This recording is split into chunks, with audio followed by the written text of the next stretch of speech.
Good afternoon. You're with us here on Likeable Science. I'm your host, Ethan Allen, broadcasting here from the ThinkTech studios in Pioneer Plaza. Likeable Science is all about how science is a vital and interesting part of everyone's life, not just that of scientists. We all can use science, we all can live and breathe science, we can all make science work for us. On the show, we discuss a lot of different topics, and today we have a very interesting set of topics, actually. The show is titled From Empathy to Equity, so we're going to cover the E's here. And to help me with this easy topic is Susan Wurtzburg. Welcome, Susan. Thank you. Sadly, my name does not begin with E.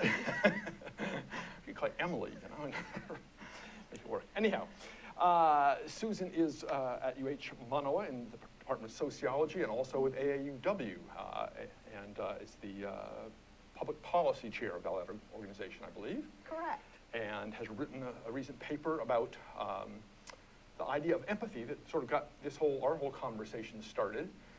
So maybe we should start out just to be sure everyone's on board with what is this idea of empathy?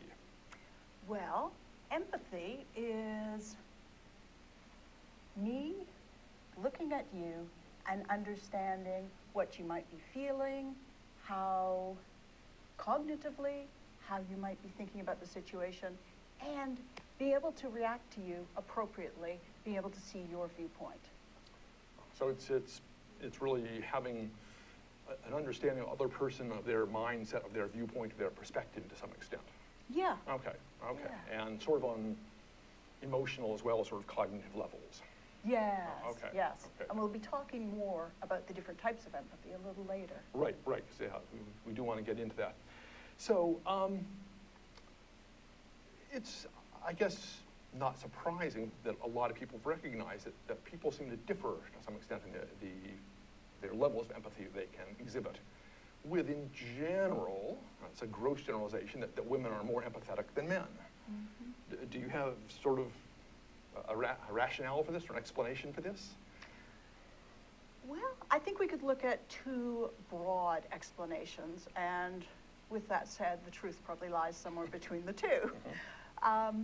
Generally, research has shown that women are more empathetic than men, and we can look broadly at whether this is a situation of nurture or whether it's a situation of nature. So whether this is genetic brain components or whether it's the environment, socialization. Mm-hmm. Yeah, but it's probably a mixture of both things. Right, okay, that sort of makes sense. You can see the role of both because of the way girls grow up and become women and have infants and nurse and take care of their infants. They have a level of human contact perhaps above that men do, or a different one certainly. Well, certainly in our society, right, which emphasizes mother's connection to infants more than father's connection right, to infants. But in fact, once women have given birth, right, with our society where you can get milk out of the right, fridge, right, they can both have the same mm-hmm, empathetic relationship. It'd be interesting. I wonder has there been research done on male-female differences in empathy in different cultures, where the roles are stronger or less strong? Generally, the research has been done in more developed nations, right, and in the developed nations, women tend to show higher levels of empathy than men. Okay. So you might expect that to be a stronger difference in less developed nations, right? When the roles are more strictly sort of enforced, as it were, by the situation. Yeah, I think groups that are more egalitarian mm-hmm, might have, but mm-hmm, I'm not sure about that, so we're really straying beyond what I know into that's okay, complete guesses. So it's an interesting subject to study and to write a paper about this. Particularly your paper dealt with this whole issue of how the idea of empathy affects the choice of people's majors in college and what ultimately sort of, I guess, then later on, what careers they pursue. But so what was this impetus for studying that particular topic? Interestingly, the impetus was I had cable installed at my house. There we go. Often life works in mysterious ways. We plan right, all sorts of things, but in fact it's the chance encounters. Right. My cable installer was Nick Thompson. He and I started talking about research. He is now in a PhD program in psychology at the University of Durham in the UK. when we were talking, as he installed the cable, we were talking about him getting involved in some of the research I was doing, and we eventually collaborated in this paper dealing with empathy. Nick is interested in psychopaths who do not have empathy, Right. and I'm interested in educational progress, how students learn, and situations of gender equity. Yeah. So that is an intriguing way for it to come up, and particularly, yes, because the interest in psychopaths would then be that's the group that sort of utterly lacks empathy, basically, far beyond. We say women may be here, men may be here, but psychopaths are way down low. Yeah. Yeah. So that's of course I've heard that psychopaths can make very effective psychologists for that reason, because they aren't sort of bothered by any of this stuff, and they can look at situations very rationally and very clearly for people. Just to be clear, I saw no signs of psychopathology when I was working with Nick, but I will further assess them. Excellent. So then, here's the definition of empathy on the screen now. But so in brief, what was the sort of the bottom line out of your paper? Basically, we were looking at empathy levels amongst university undergraduate students at a large public university, and we were looking at their enrollment in different majors. And what we found was that there were great differences between students enrolled in the physical sciences versus students enrolled in the life or life behavioral or social sciences, right. Yes. Okay. And the differences in empathy, in fact, trumped some of the differences in gender, but they have great implications for gender and major, graduation, and ultimately careers. Interesting. So how do you measure somebody's empathy? I mean, you can't just sort of ask them, are you empathetic, or hit them with a hammer, or hit yourself with a hammer and see how if they cry. There are so many interesting experiments we could do that would not be ethical. So what we did was we gave people a questionnaire called the Empathy Quotient that was developed at the University of Cambridge and has been assessed for many years and is a very effective instrument. And we had them answer 40 questions. And then based on the responses to those 40 questions, they got labeled as 40 out of 40 or 19 out of, yeah. I see. Okay. Either more or less empathetic then, yes. Yeah. Excellent. So then you actually parsed empathy, though, into three subtypes, as I recall. And that was very new to me when I read your paper. I'd never sort of seen. I always thought empathy as sort of a unitary concept. But can you tell me a little bit about Yeah, that? that's actually quite interesting because that was an original contribution of this particular article to divide out what might be called cognitive empathy. So for example, if I was at mile 18, as I am on the illustration of a marathon, whether you cognitively understand what I might be experiencing at mile 18. So you think, oh, this person might need water at mile 18. Versus if you're actually emotionally reactive and you would think, oh, I can feel the dryness in my mouth. This person would be feeling very hot, very tired. Versus if you actually have the social skills, so at mile 18, you do not stand there and yell to the runner, nah, nah, nah, nah, nah, you've got a lot further to go. But instead have the social skills to hand them a bottle of water and maybe say, good going, keep on going. So they're all different aspects of empathy. I see. Okay, no, that's nicely teased out, yeah, and that makes sense. And in general, I guess you would tend to think if you're strong on one or two of these, you might well be strong in others, sort of a very simplistic, common sense kind of way of thinking about it. But I can see people could have the emotional reactivity but not have the skills, or vice versa, yeah. Okay. And so then you, well, this is intriguing because then you looked at these, you had quite a large cohort of students there in that that you examined, and you found that there were these differences in sort of overall empathy, but that was a conglomerate score of the three axes? Yep. So were there, did you tease apart where they're subtle, you know, where physicists better on cognitive and less good on? Well, the physical sciences, generally we found that emotional reactivity was more predictive of humanities majors, so high levels of the, I feel the dryness in your mouth from being at the, and the cognitive and social skills where low levels of these were predictive of majoring in the hard sciences and the physical sciences. Okay, Yes. interesting.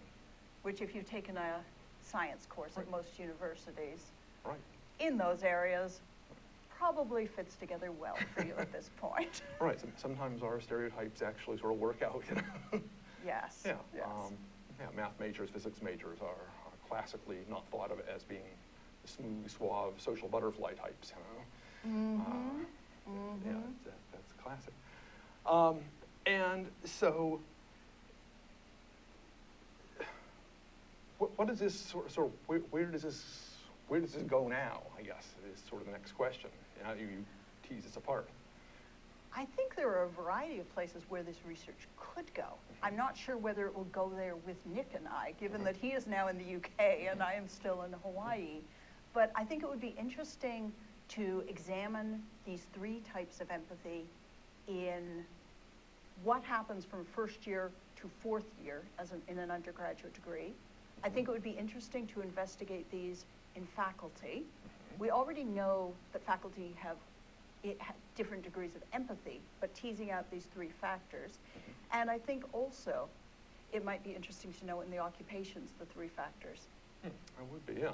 Because in some ways, social skills can probably be taught, whereas the other are much more an intrinsic part of who you are. Right, I was going to say that would be interesting. Is empathy a fixed quantity, or are your levels fixed from day one, basically, or yes, can that change? Does it change in a normal situation? Can it be changed? Could we do early interventions, for instance, if you gave a 6-year-old child these tests or some version of them and saw they were low on one, could you do something at age 6 to crank this up, you know? There's a great book, and the name of it, and the author's name escapes me entirely, but he's describing his experience of Asperger's, which is low levels of empathy, and his wife saying, you can develop the social skills, and basically creating a manual for how to behave in a normal way with other people. Because if you can't read those links, if you can't understand the world around you, you end up behaving differently, and there's stigma. Right, yeah. And indeed, in the current show, Big Bang Theory, Sheldon Cooper, the protagonist in that, as it were, has a lot of issues with his failure to understand certain social signals, right? And the dog that barked in the night. Yeah. Intriguing. So, and then, as you say, that could be intriguing to look at the faculty to see if faculty are sort of reinforcing that whole thing, and are they rewarding the students who are exhibiting the same types of empathy and the same degrees that they have. My hypothesis is that faculty are creating the climate and the environment in which certain types of students thrive. Students come into the department, because there is research showing that females, young women registered in science programs, they may be doing very well, they tend to change in the hard sciences. And so and when you look at the data, these are qualitative interviews as well as actual larger ends. When you look at the data, the reasons given are lack of compatibility, couldn't relate to the faculty, faculty don't care about students, all of these things that are the climate. Right. So sort of the whole social milieu of the department. It varies wildly from university to university, from one laboratory to next laboratory. So but I can believe there might well be commonalities, and that would make sense. So, so how is this then? What happens next, sort of in terms of these people? So, women tend not to go into the physical sciences very much, unless they happen to be sort of let's say, outliers in some sense. And so then these majors in college end up leading to certain kinds of careers. So this whole thing plays out again, basically. Yeah, I think it's very troublesome because we basically have gender segregation of certain types of degrees, and then it moves onward into gender segregation of certain types of occupations. And then when we look at salaries, in fact, we have great inequity. And yeah, for example, we might think about visiting. Have you visited the UH College of Engineering, University of Hawaii at Manoa College of Engineering? I've walked through it briefly, but... You probably wouldn't have noticed anything because you're a man. It's full of young men, students, and male faculty. Right, relatively few women. Yes, and when you look at the faculty page, yeah, you see very few women. There's about 7% maybe women faculty, and oh yes, it's come up on the screen and I have the right number, 7% of women faculty. And for women and for individuals who have high levels of empathy, that is a difficult faculty to interact with. So you can imagine as a student going into that faculty, which tends to be, most engineering programs are very male dominated, and this one is as well. So I was intrigued though, and you mentioned earlier the whole salary difference, and we'll get more into this, but in that AAUW study that you shared with me earlier, in the engineering profession was one of the relatively few places where professionally women actually got paid as well as, if not a little bit better than men, was in the engineering group, which... It's nice to have a bright light, a shining beacon of hope. Right. Yes, that is the one place where women do very well. And I'm not quite sure why. But the overall study is fascinating because they've taken students, it's based on Department of Education data, and they've looked at students, their academic career, so things like GPA, what courses they're taking, what majors they're doing. They've looked at them a year after graduation, and then looked at them 10 years after graduation, and looked at the occupations and looked at what they're making. And it's really horrifying data. If you're a woman, they might be encouraging if you're a man, because basically men are doing much better. Yeah, there is a good deal of data there, and yet there's also controversy about this data, right? There are various people who either deny that the pay gap is real or say it's all can be explained by simply the choices that people make in their lives. What is your response to that? I think there's some good reasons why people would prefer to think that there's not a gender gap in this nation. There's a strong conservative base in the United States, a strong conservative base that often people articulate that women's place is in the home, which is astounding to me in this decade, and is astounding to many people who don't live in the States and who live in developed nations, because these ideas are they seem so outmoded. But anyway, so this idea, so in that case, to have the male breadwinner earning more, that works out fine.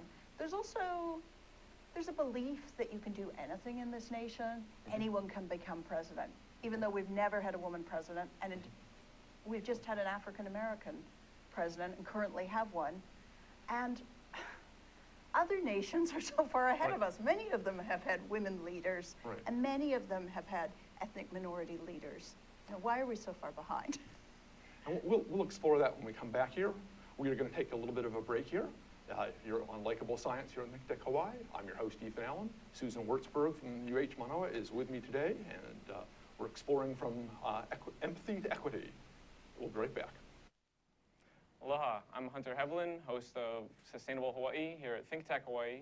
You can tune in every week on Thursday at 2 p.m. to see interviews with sustainability professionals from around the state and even further abroad, learning about activities with water management, food security, waste management, and a whole host of other fascinating opportunities to get engaged with making a greener island. So if you're interested in making the transition from consuming individuals to communities of producers, check us out every Thursday. Okay, I'm Jay Fidel, that's Ray Starling. We co-host a show called Hawaii, the State of Clean Energy, every Wednesday, 4 to 5 p.m. It's really interesting. You know, Ray has a way of unzipping these guys. He asks them these questions and all this stuff tumbles out, and we find out stuff we would never know about without Ray's questions. Thank you, Ray. You're welcome, Jay. I'm very pleased to be your Ed McMahon every Wednesday at 4 o'clock here on the internet. So you can join us and see what's happening in the energy world, and there is a lot going on. So join us every Wednesday at 4 o'clock. Yeah, come around, be energized, right here on ThinkTech. Aloha. We're back here on Likeable Science. I'm your host, Ethan Allen. With me today in the ThinkTech studios is Susan Wurtzburg. Susan is with AAUW and at Manoa in the Department of Sociology. And we're talking about empathy and now sort of verging into this issue of how empathy might impact equity in terms of pay scales and all. And we've been discussing a recent AAUW study that looked at pay rates in various occupations 1 year and 10 years out of college, and has attempted to tease apart at least some of the factors that might explain differences in what people get paid in these various professions. Correct. And so what sort of, I guess, again, a thumbnail outcomes from that report, that study?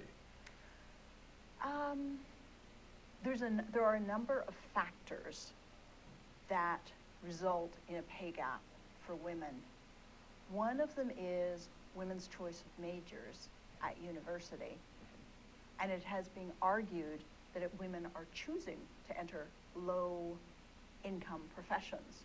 But in fact, there are other factors that are affecting, as we've dealt with the situation of empathy. Right. And then women, when they graduate, in all the fields, have higher GPAs, which was interesting to me. I thought, that's pretty impressive. We don't hear about that a lot. And women and men both tend to work full-time for the first year after. They come from similar types of colleges. So if we're looking at prestigious colleges versus non-prestigious, they are slightly more likely, women are slightly more likely to have additional certifications, to have more qualifications than men.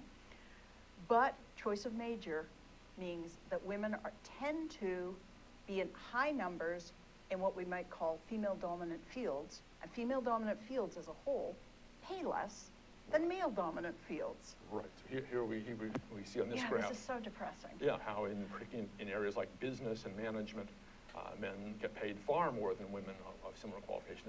Only that very far right-hand column there, that was what I noticed, was that, as you said, sort of the one bright spot in the whole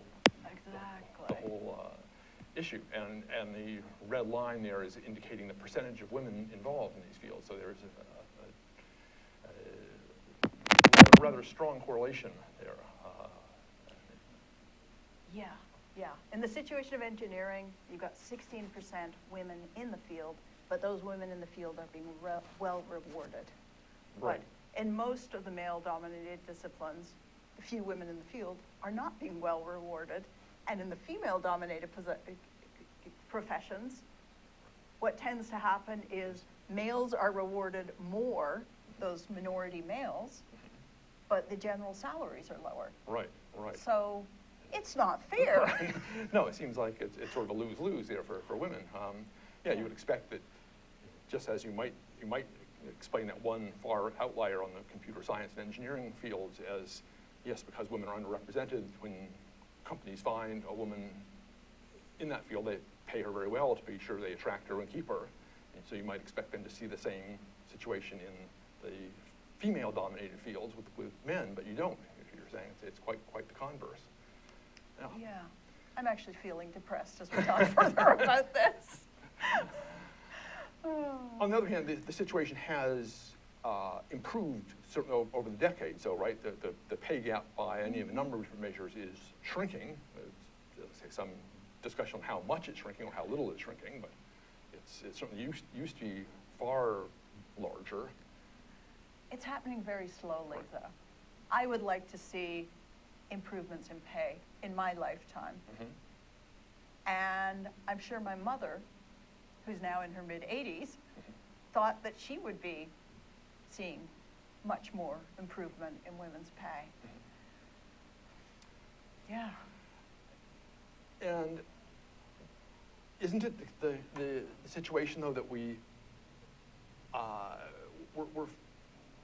you're seeing a lot more women, too, in the workforce, though, over the same time period, over, say, the past 4 or 5 decades.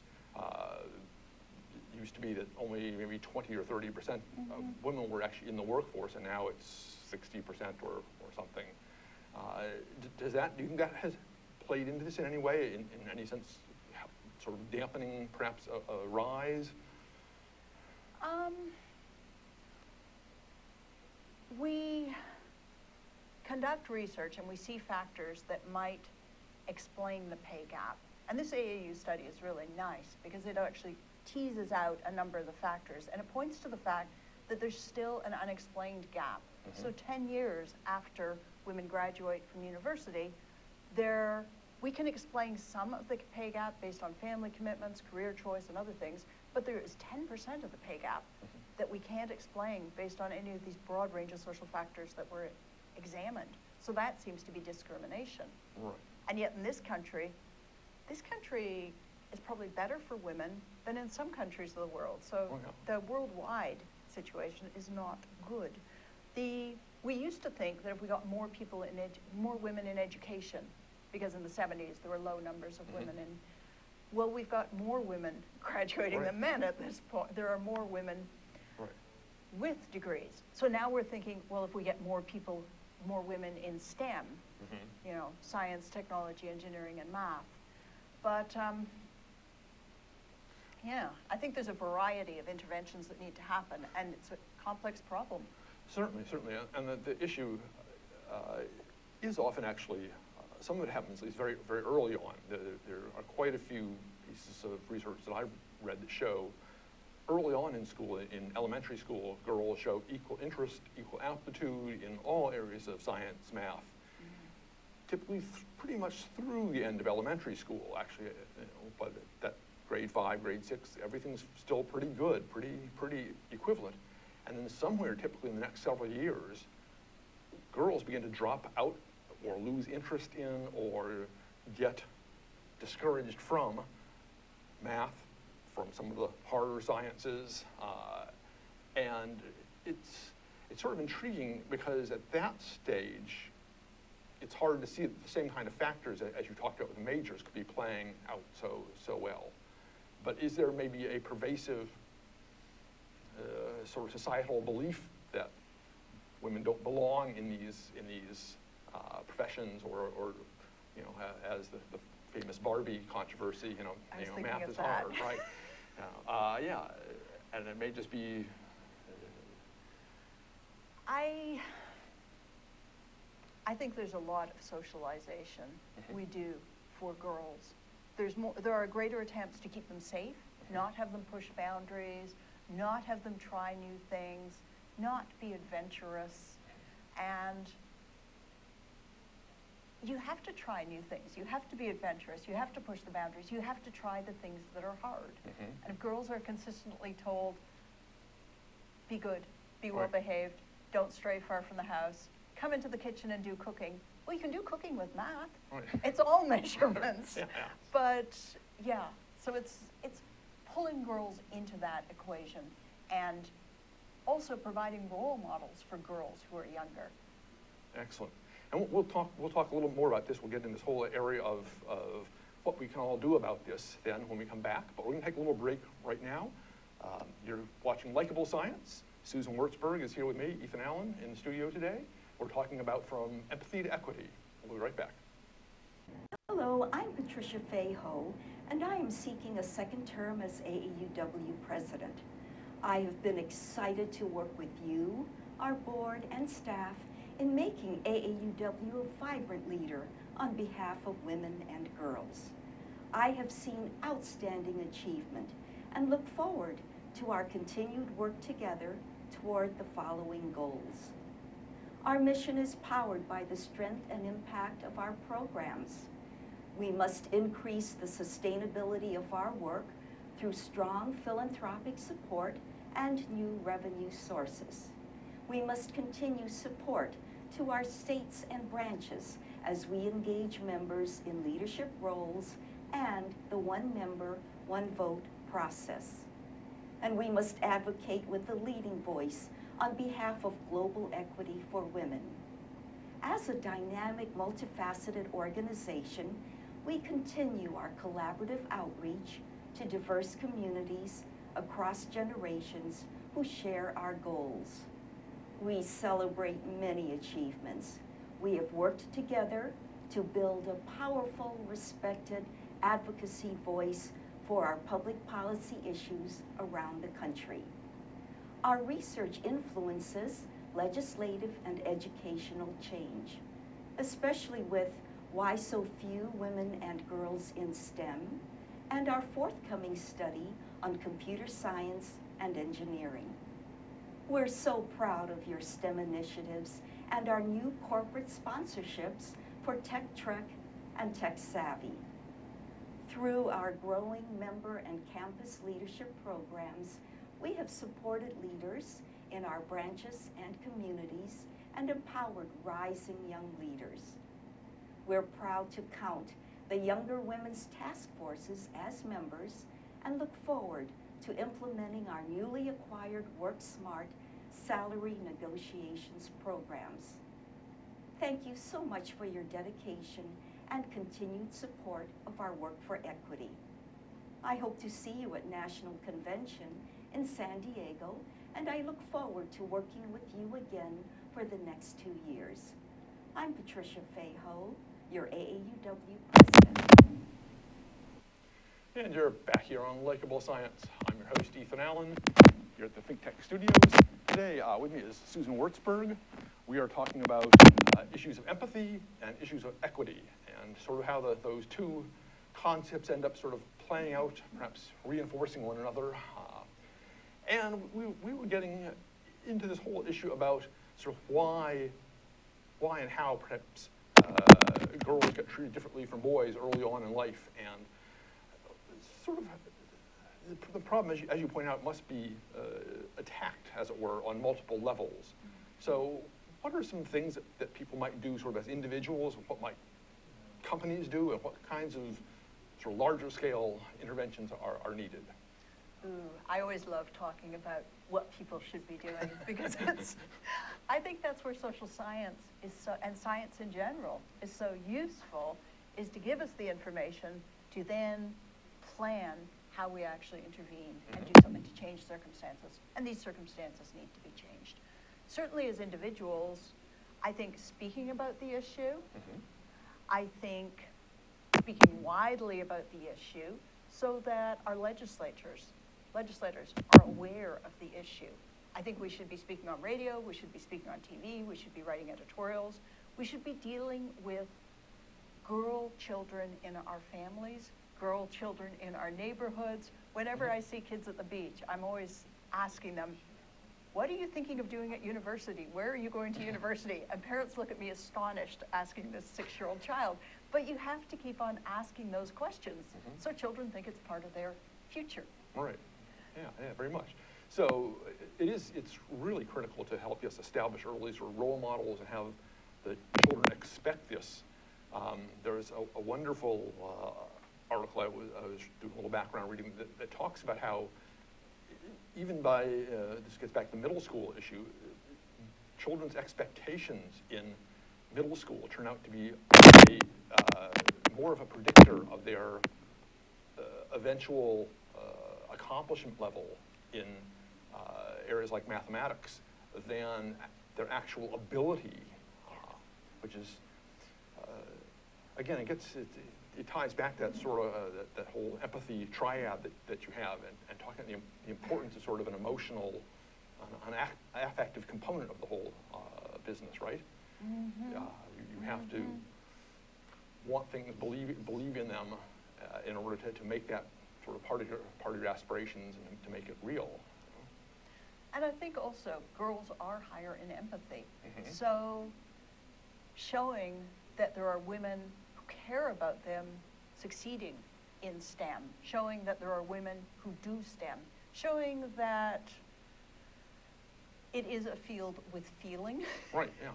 and all the applications that are involved. I did actually, by the way, earlier on, earlier Likeable Science show, have one of the few female civil engineers here on the islands as my guest, so, you know. Excellent. I know one of the few civil engineers in Utah.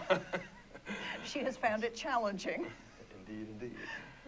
No, I mean, and it must be very odd to be in those kind of situations. I actually talked with the woman who's the first woman to overwinter in Antarctica, and she said that was an unusual experience, certainly, to be stuck there in Antarctica for several months, being the only woman in this whole scientific community full of men. And had a friend some years ago who was on the oil drilling rigs up on Prudhoe Bay, and again, that's not exactly a common thing for women to do, and she was in a very distinct minority. So. I once flew in to do archaeology in the Hudson's Bay lowlands, and the crew was me and 2 men for 6 weeks at 2 different archaeological sites. And I think in contrast, have you seen the comments by Tim Hunt? Tim Hunt is a Nobel Prize winner. He's in the UK. He recently presented That's right, I do remember. the problems of having women in science. That's right. At age 72, he gifted us with his insight that women either fall in love with men, or men fall in love with the women, or women cry in the lab. All And of I it is thought, distracting. it's amazing. While I was working in the Hudson's Bay lowlands, I don't recall falling in love with my field director, and I know he didn't fall in love with me. And I really don't recall any crying. No, not even the men cried. No, it's very, very interesting when somebody will get into that position and make statements. I actually did, as soon as you brought that up, I recalled that rather off-the-wall statements. Who was the guy, the president of Princeton some years ago? Larry Sanders. Larry Summers. Summers, yes. Yes. Made again. Women just aren't good at math. Right. Come on. Yeah, I mean, there's a very odd sort of chicken and egg phenomena going on here, and we get into these very, it's sort of, you might more aptly call it, I guess, a vicious cycle, right, where women get discouraged at very early ages. There are very pronounced societal messages to stay away from these areas, and some active discouragement in various ways, and then people say that women are no good in these areas. Well, it's like, surprise, surprise, you know, that's not rocket science to see that relationship. Yeah. So, but you mentioned earlier, I was asking about what we can do as individuals. So what do companies have to do? What does the workplace have to try to do to Actually, before returning to the workplace, Sure. I want to put in a plug for American Association of University Women. Yeah. Join that organization. We have just, last year, we provided a STEM workshop for girls at Windward Community College. We are going to be moving further into STEM education for girls. We advocate locally and nationally. That's a great organization. So I actually had some of your colleagues on talking about your Coding for Girls workshop, basically, and all that. So, yeah. Yeah.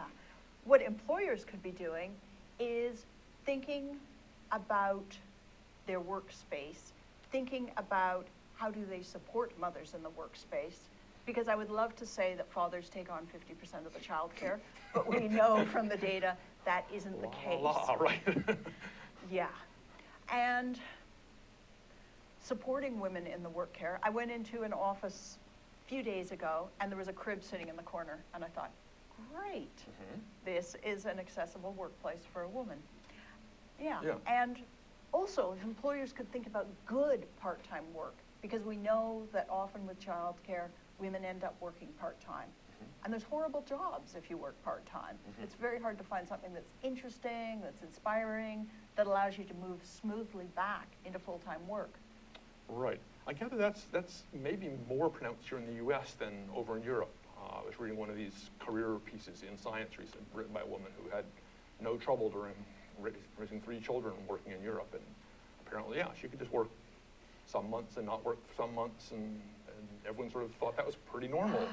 Northern Europe is fabulous. They pay high taxes, but they support children. People tend not to have a lot of children, but when they do have a child, there's good parental leave, there's good child care facilities. Trying to get a child into child care that is remotely affordable on this island is a nightmare. I understand. It's virtually impossible, and that shouldn't be. I mean, that's because yes, the burden of that then, the way our culture is structured, largely falls back on mom rather than on dad, and so right away, yeah, her career is then disadvantaged. Derailed. Yeah. So that's certainly not the way things should be. Well, one of the many ways the government does not support children, there's a lot of rhetoric about children in this nation and the importance of children, but close to 20% of children are living in poverty in this nation. Right. That's horrendous for a developed country. Yeah, it's appalling, and the number of children living really with very low levels of food security are even truly frightening here. And again, we claim to be the richest, the best nation on earth, whatever we want to say, and with stats like that, it's clearly we miss the boat for some percentage of our population, for sure. Yeah. But again, that gets actually to the interesting social thing that we are such an individualistic culture, right? And everyone supposedly can, and therefore should, pull themselves up by their bootstraps. And sort of this failure to recognize the pervasive forces that keep the have-nots as have-nots, and at the same time tend to support the haves better and better, right? No, the U.S. is a fabulous place for a small minority of people, and then a lot of other people are struggling, especially in Hawaii, where rents are so expensive. So in fact, if you're below the poverty line, a family of 4, you can't even afford rent, the average rent within 10 miles of Honolulu. Yeah. That shouldn't be. No? No, I mean, clearly, yeah, we need communities, people with all levels of income and a good diversity, and it is one of the beauties, of course, of Hawaii, is we have these wonderful mix of people from all around the world, from all kinds of backgrounds here. So, So, and now what sort of, to wrap this up, what do you think sort of from the top levels needs to happen? I would love to see a Paycheck Fairness Act, where within businesses, men and women had to be paid the same amount. There's still discussions among hiring communities of, we will pay him more because he's the head of the family. That shouldn't be happening. Wow. And I would like to see good parental leave in this country. Yes, again, we fall miserably in terms of these issues when it comes to comparison with other advanced nations. But yes, our last chart here as we're wrapping things up shows, again, the situation is not rosy. And nonetheless, I very much appreciate your coming in and helping do this, and I hope we get that conversation up and moving a little bit. It does need to happen, and it's been a delight engaging with you on the topic here. I hope maybe we've shed a little light on it, and maybe we've stimulated some conversations elsewhere. You're here with us on Likeable Science. We're wrapping up another Friday afternoon. I'm your host, Ethan Allen. Susan Wurtzburg from Manoa Sociology has been with me, AAUW, and I thank you very much, Susan, for being here. Thank you so much. Aloha.